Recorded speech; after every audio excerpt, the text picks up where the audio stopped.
आपका खुद का वो अकाउंट है, क्योंकि वो अकाउंट आपके नाम पे होता है, तो आपके पास नेट बैंकिंग है, आप अपना चेक कर सकते हैं कि पैसा पहुँचा या नहीं, और अपने पेरेंट्स को बता सकते हैं कि पैसा पहुँच गया, आप इसको यूज़ कर लो। देखो, मैं यहाँ से पर मंथ पैसा भेजता हूँ, हर महीने पैसा भेजता हूँ अपनी फैमिली सपोर्ट के लिए। कुछ लोग ऐसे होंगे जो हर महीने पैसा नहीं भेजते हैं, तो वो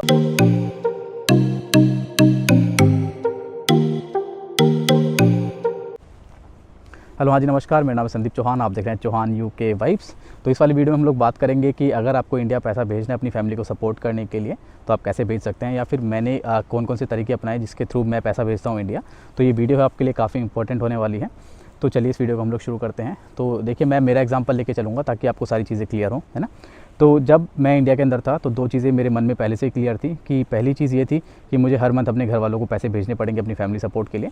दूसरा ये चीज़ क्लियर थी कि मुझे 2 टैक्सेस देने पड़ेंगे। एक ये कि जब मैं यूके के अंदर काम करूँगा, जब मैं यहाँ पे कमाऊँगा, तो यहाँ की गवर्नमेंट को जो मैं टैक्सेस देता हूँ वो।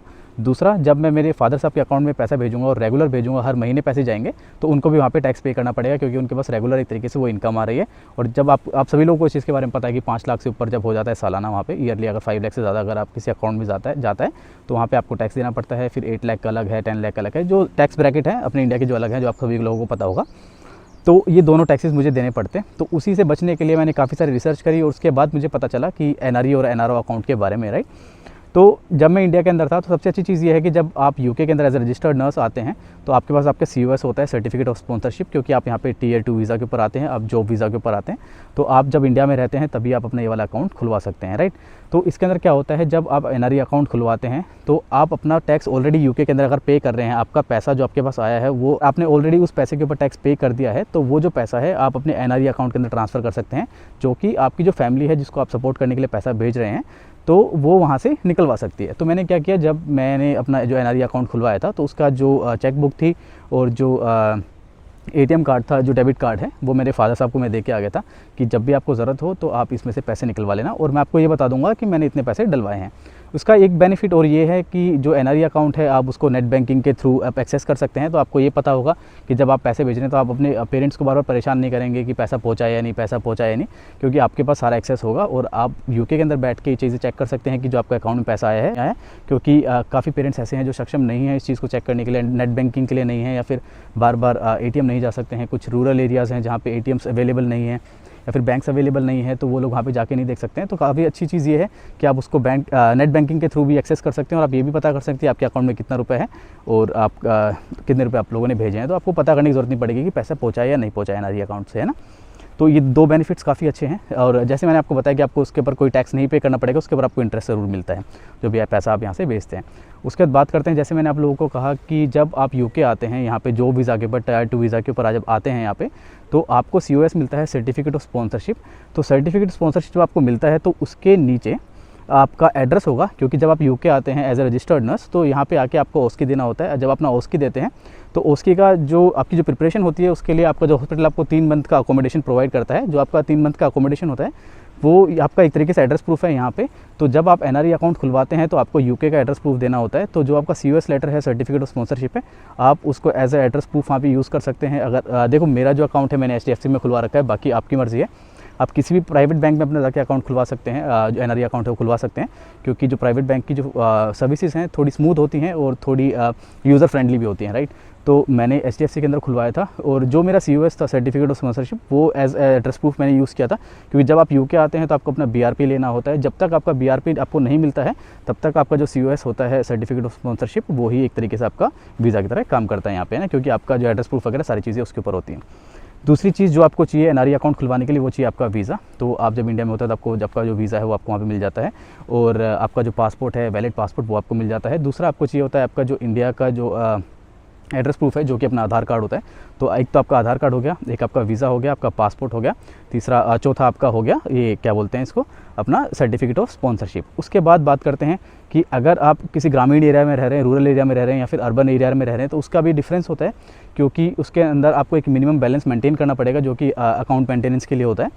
तो अगर आप जैसे कि रूरल एरिया में रहते हैं तो आपको 10,000 रुपीज़ आपको अकाउंट में रखना ही है। अगर आप 10,000 से नीचे उस अकाउंट में रखते हैं तो आपका फिर वहाँ पे पैसा डिडक्ट होना स्टार्ट हो जाता है, क्योंकि वो मेंटेनेंस से नीचे है।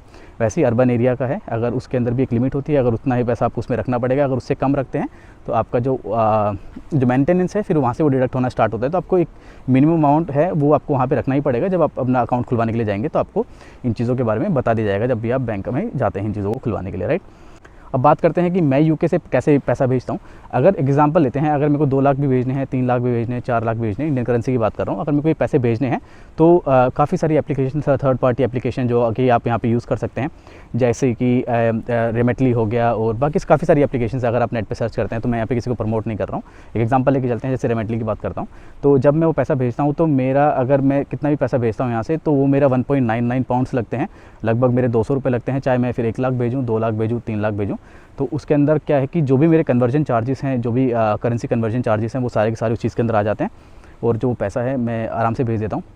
जो रेट चल रहा है, एक एग्जांपल लेते हैं कि अगर 100 रुपीज़ पर पाउंड अगर रेट चल रहा है, तो जो रेमेटली वाले हैं वो थोड़ा बहुत उसको कम करके दिखाते हैं अपने ऐप के अंदर, ताकि उनका भी कुछ चार्जेस होते हैं कि वो कन्वर्जन चार्जेस लगा लो, कुछ भी लगा लो, तो एक सही अमाउंट के अंदर आपके घर वालों के पास पैसा पहुंच जाता है। दूसरी चीज़ ये है, जैसे मैंने आपको बताया, कि आपको ये टेंशन लेने की ज़रूरत नहीं है कि घर वालों को बार बार पूछना कि पैसा पहुंचा है या नहीं। आपके पास खुद के पास एक्सेस होगा, आपका खुद का वो अकाउंट है, क्योंकि वो अकाउंट आपके नाम पे होता है, तो आपके पास नेट बैंकिंग है, आप अपना चेक कर सकते हैं कि पैसा पहुंचा है या नहीं, और अपने पेरेंट्स को बता सकते हैं कि पैसा पहुँच गया, आप इसको यूज़ कर लो।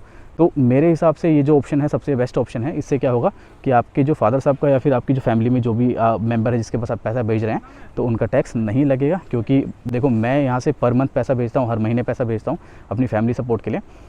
कुछ लोग ऐसे होंगे जो हर महीने पैसा नहीं भेजते हैं, तो वो चाहे तो फिर वो नॉर्मल अकाउंट में भी भेज सकते हैं, अपने फादर के अकाउंट में भेज सकते हैं, अपनी मदर के अकाउंट में भेज सकते हैं। तो उनके लिए जो एनआरई अकाउंट है वो इतना बेनिफिशियल नहीं होगा, अगर खाली उनका मेन मोटो घर पैसा भेजना ही है तो। बाकी एनआरई अकाउंट के काफ़ी सारे बेनिफिट्स होते हैं। दूसरा आता है आपका एनआरओ अकाउंट। एनआरओ जो अकाउंट होता है वो ये होता है कि अगर आप मानो, एक एग्जांपल लेते हैं कि आप आर्मी में हैं और आपकी जो वाइफ है वो नर्स है, और वो यहाँ पे यूके के अंदर एज रजिस्टर्ड नर्स काम कर रही है, और आप वहाँ से रिटायरमेंट लेके यूके आ गए हैं।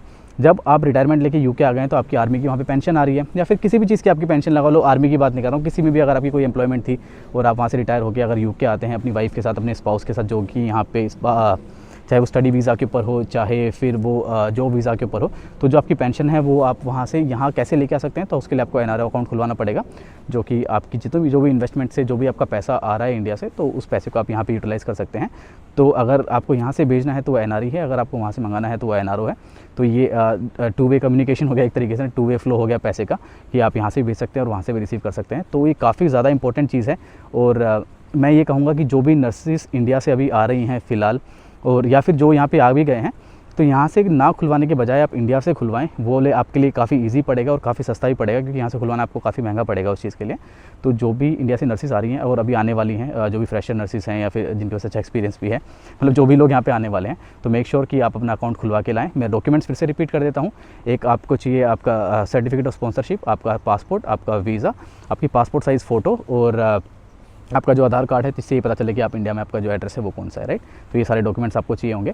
और जो भी नर्सेज यहाँ पे हैं और उनको लगता है कि मुझे अभी खुलवाना चाहिए, या फिर कोई भी लोग यहाँ पे हैं और उनको लगता है कि मुझे अभी खुलवाना चाहिए, तो उनका अभी आपका जो बीआरपी है वो आपका एड्रेस प्रूफ की तरह काम करेगा वहाँ पे। तो जब अपना इंडिया जाएंगे तो अपना बीआरपी वगैरह लेके जाएँ और किसी भी बैंक में जाके अपना अकाउंट खुलवा सकते हैं। बस चार्जेस थोड़े अलग होते हैं, आप किस एरिया में रह रहे हैं, रूरल एरिया में रह रहे हैं या फिर सब अर्बन में रह रहे हैं या फिर अर्बन एरिया में रह रहे हैं, तो उसके हिसाब से आपका जो है अकाउंट खुलेगा। तो उम्मीद करता हूँ ये वाली वीडियो आपके लिए काफ़ी ज़्यादा बेनिफिशियल होगी और इन्फॉर्मेटिव होगी। तो मिलते हैं अपनी नेक्स्ट वाली वीडियो के अंदर। थैंक यू सो मच, आपने हमें इतना टाइम दिया, धन्यवाद।